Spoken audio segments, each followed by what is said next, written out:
On the campus of the National University of Singapore, Professor Helen Zhao and a team of researchers say artificial intelligence is letting them see, well, a version of our thoughts. This subject demonstrated the process. Our colleague, Eric, right now is inside the scanner.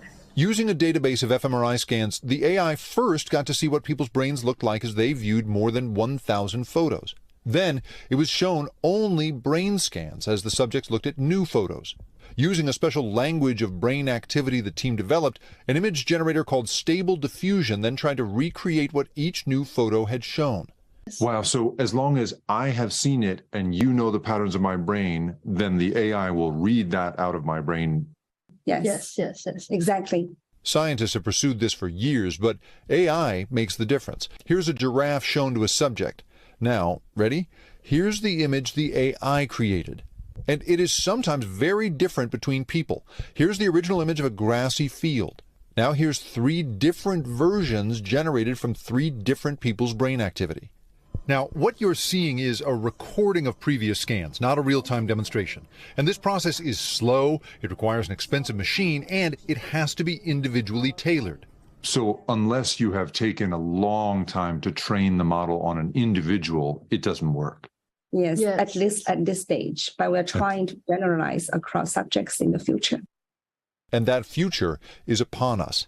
At the University of Texas, another team is learning to pull word sequences using a similar technique. And a multi-university team last year found that in fMRI tests, these regions of the brain reliably predicted whether a subject leaned liberal or conservative. It is all part of a grand scientific ambition to decode and maybe even transmit thought, to restore lost sight and hearing, to observe consciousness itself. But research is one thing. I worry that it quickly leaves that realm of well-meaning scientists to commodification of deeply personal information about people. The last 30 years have seen an explosion of new brain tech companies and patent applications. Now, as AI makes the text smaller and more powerful, Duke law professor Nita Farahani worries it'll be used to not just read minds, but judge them. This is a world in which not just your brain activity is being collected and your brain states from attention to focus is being monitored, but people are being hired and fired and promoted based on what their brain metrics show. Even for the team leader in Singapore, the prospect of a corporate use of this technology without privacy laws in place is too risky. Are you the kind of person that would want to wait for better governance before you let somebody decode your brain? I might be the person who wants to try. I think once there's a commercialized product, for example, then I would like to wait a little bit. Mind reading, with all its unthinkable promise and peril, made real. Artificial intelligence are leading to medical breakthroughs once thought impossible, including devices that can actually read minds and alter our brains to help treat conditions like anxiety, Alzheimer's. But that technology raises privacy concerns. That's why Colorado passed a first-of-its-kind law aimed at ensuring our private thoughts remain private. Your political reporter Sean Boyd joins us live from the Capitol tonight. Sean, this is really mind-blowing even to think about. Who has access to this technology? You know, Karen, everyone, believe it or not. You can buy devices on the internet right now that can, to varying degrees, decode your brain waves. And the technology being developed by the likes of Elon Musk, Apple, Meta, and OpenAI can change, enhance, and control your thoughts, emotions, even your memories. It's the dawn of a new era filled with promise and peril. Anything you wanted to do, you can move your computer with your mind and you can control it with your mind using this device. If you think telepathy or mind control is the stuff of science fiction, think again. This is kind of like the first consumer-grade brain-computer interface that anyone can have, and anyone can control their computer using this technology. It's called neurotechnology, and neurologist Sean Pazowski at UC Health says it's revolutionizing healthcare, enabling people who can't move or speak to do what was previously thought impossible, communicate with just a thought or expression. You could use this device to move the cursor to the letter that you wanted, and then if you wanted that letter, you could just smile and give the command to enter that. This headset, one of 30 devices you can now buy on the internet to peer into your brain and in some cases alter it. So it is actually modulating and stimulating your brain to help you get a better night's sleep. The devices promise to not only improve brain function, but identify impairments. Pozowski is using the technology at UC Health to detect epileptic seizures as they happen. Which we were never able to do that before. This takes out all the guesswork and allows us to change medications in real time. If the at-home devices are impressive, those being used in the lab are even more so. Our brain waves are like encrypted signals, and using artificial intelligence, researchers have cracked the code, identifying frequencies for specific words to turn thought to text with 40% accuracy. Give it a few years and we're probably talking 80–90%. That I just think it and AI knows what I'm thinking. Yes. Because of the pattern of my brainwave. Yes. Not only do words have distinctive brain patterns, so do conditions like Alzheimer's, anxiety, and addiction. Conditions researchers are working to reverse using electrical stimulation to alter the frequencies or regions of the brain where the condition originates. The benefits are going to be off the charts. Patients are going to have dozens of more options. But with the benefits come risks. It is some of the most sensitive data that you could possibly share with anyone. Data insurance companies could use to discriminate, law enforcement to interrogate, and advertisers to manipulate. Government, too, could get into our heads and potentially alter our thoughts, emotions, and memories as the technology advances. Nobody wants to live in a world where some of these misuses or abuses exist. While medical research facilities are subject to privacy laws, private companies that are amassing large caches of brain data are not. And based on a study by the Neural Rights Foundation, 2/3 of them are already sharing or selling the data with third parties. The vast majority of them also don't disclose where the data is stored, how long they keep it, who has access to it, and what happens if there's a security breach. Which is why Pozowski, medical director of the foundation, led the passage of a first-in-the-nation law in Colorado that includes biological or brain data in the State Privacy Act, similar to fingerprints, if the data is being used to identify people. This is a first step, but we still have a long way to go. And with companies and countries racing to access, analyze, and alter our brains, Pozowski says privacy protections should be a no-brainer. Researchers at Sydney's University of Technology, who are at the forefront of exploring how AI can be used to read our minds, have developed a new tool. The model uses brain waves to identify and decode words and sentences. Charles Soul, who is at the UTS as a PhD student, is behind the tool. He joins me now. Welcome to our studio here at ABC News, Charles. This is exciting. I have to admit, I am someone who finds a lot of these technological developments a little overwhelming, but this is also equally very exciting. Can you just step us through what this research is and how it works? We have a sentence. Let's say, I want to go, and we leave the last word to be blank. And the user silently speak the last word in his mind, and then our system decode the last word and then put that into the sentence. In this way, a user can express very precise meaning, like I want to go to UTS or I want to go to home, that kind of sentence as output for communication. So how far along is the research in being able to actually achieve this on a reliable basis? I think it really depends on how reliable we are talking about. So currently, for the brain-computer interface research, using non-invasive brain signal as input, it is very challenging to adapt an existing system to a new user. And we are trying our best to solve that technical problem right now. But as demonstrated in our video, it's safe to say that the system work on one subject when it is already adapted to that subject. By subject, I actually mean user. Well, Charles Zhao, PhD student with the University of Technology, Sydney. This has been quite an exciting, quite a fascinating conversation. We see that there's more work to be done, but it sounds like quite a lot of progress already. We thank you so much for taking the time to explain it with us. Thank you.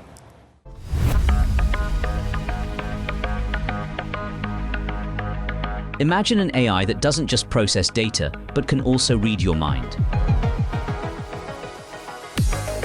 Yes, that's right. A Spanish startup claims its AI model can read and recognize human emotions and neurological states, even within a crowd. Our technology uses a library of over 13 billion data points to map human emotion to video signals. We can actually measure hundreds and even thousands of people at a time and get the general sentiment of a crowd. Our technology is installed in soccer stadiums and airports, and we can determine whether a crowd is interested, enthusiastic, bored, excited. Named Copernica, the AI system has been developed by Neurologica, a Spanish tech startup. The system can detect feelings and conditions in real time across multiple people. Our mission here is just to try to humanize AI, to make AI more human. Copernica uses multimodal intelligence, including natural language processing, voice recognition, body language interpretation, and personality data analysis to enhance its computer vision and provide a holistic understanding of an individual's emotional state. The company claims its AI model can even help spot certain medical conditions way in advance. It turns out that when somebody is more likely to have a stroke or a brain hemorrhage, they start exhibiting unique emotional patterns that are imperceptible to the human eye, but that we can capture with our technology. And so we can predict weeks before it happens an event like that.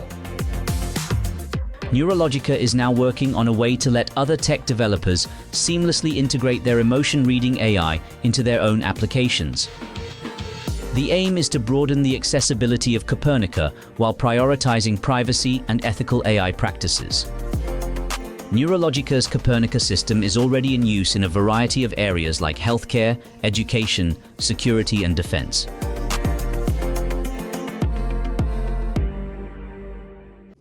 Hey out there, this is Buzz with TheSurvivalBuzz. I hope you guys see what's going on around you. It seems like anymore all I do is warn about AI and the coming technologies. And it's not because I enjoy this stuff. By no means do I enjoy AI or anything like that. I don't use it in my life whatsoever. But we are on the forefront of something unimaginable. And as AI advances and gets smarter and smarter, and as these technologies advance in everybody's everyday life, the harder it's going to be to get close with the Lord. We do not wrestle against flesh and blood. We need to put on the full armor of God, and we need to be aware of our surroundings and what's going on in this evil world that we live in. I make these videos hopefully to reach people out there that are either unaware or they're not paying close enough attention to what's going on. These things are moving very quickly now. And these videos that I just showed you range from a couple years to the last 6 months. So we're even more advanced than what's in these videos now. And what they are doing, aside from all the algorithms that are watching everything that you watch and basically designing what they feed you on a daily basis through your videos, they are creating a giant database of the things we watch, of our emotions even. And I've been against wearables and things like that for years now. I don't believe in them. These technologies don't need to know what my heart rate is or anything like that. And now with facial recognition and things, these things are reading our emotions, and they are creating a database of all this stuff. They're going to know when you're happy. They're going to know when you're sad. They're going to know when you're frustrated or mad. And they are going to play off of this. And the more of this database they create, the more accurate these things are going to be. And along with these wearables, these watches and things like that, you see now they're coming up with things that we can wear on our heads and stuff to read our brain activity, and even do read our mind to change it into text or pictures and things. This stuff is no longer science fiction. This isn't something you see in a movie. This is reality that we are living in. And if they are showing you these technologies in modern, everyday mainstream news, I can only imagine what is behind closed scenes, behind closed doors, the stuff we don't actually see. But we do know from the Bible that the devil cannot read our thoughts. Human beings cannot read our thoughts. The devil is masquerading. He is mimicking. He's mocking God. He is like the great value of the name brand. So they're going to use these technologies. They're going to use these databases that they are creating to read your mind. They're going to use these to take educated guesses on a lot of things. And the more we sign up for this, the more we use these technologies, the easier we are making it for them. It's bad enough that you watch videos and things on your phone. It's out there. These technologies are out there that they can read your emotions and things simply through the camera on your phone. We should fight against this as much as we can, and I'd be lying if I said I didn't watch videos on my phone. But we need to try to hide this stuff as much as we possibly can. I don't own any smart appliances. I don't own any wearable technology. I actually recently just bought my daughter a new TV for Christmas. She hasn't even got it yet. And you would be amazed at how hard it is now to buy a new television that it does not have smart technologies. I actually ended up having to pay way more for one that was not a smart TV. And like I said, it's not like they're not being able to get a lot of this information from just your activities and your camera and stuff on your phone. But we need to try to hide this stuff as much as we humanly possibly can. Because like I said, the devil cannot read your mind. People cannot read your mind. But the more access we give them to our mind and our emotions and things, the easier it is going to be for this. We need to walk close with God. And there's not a video that goes by that I don't talk about Jesus. And that might scare some people away, but I don't mind, because I'm on here to reach lost souls. I'm on here to reach people like I used to be. And we don't need to fall for the devil's schemes. We need to be aware of these things and what's going on in the world. Hence why I make these videos, so people are that possibly maybe weren't before or become more aware of this stuff. So we have to fight against this. It's inevitable this stuff is advancing, and it's going to be part of life, especially if you live in the cities and things. But that doesn't mean we have to sign away our rights to it. So you guys just be smart with what you do. We have to fight against this, and the only way we can do that is not to sign up for it. But pretty soon, these wearables and things, they're going to make things so advanced and make it like you're a superhero. All this predictive programming with all, now superheroes, all these superhero movies and things are becoming, so big. They, comic books and things were big when I was a kid. I collected them. But now they're putting it right in our face. They're putting it in our children's faces. And pretty soon it's going to be real easy for them to scheme and make you think that you can become superhuman. You know, be able to control your computer, control your car, control whatever by just using your mind and things. But they can only do that if you sign up for it. So don't do it. I love y'all. God bless y'all. And I'll catch you on the flip side. Later.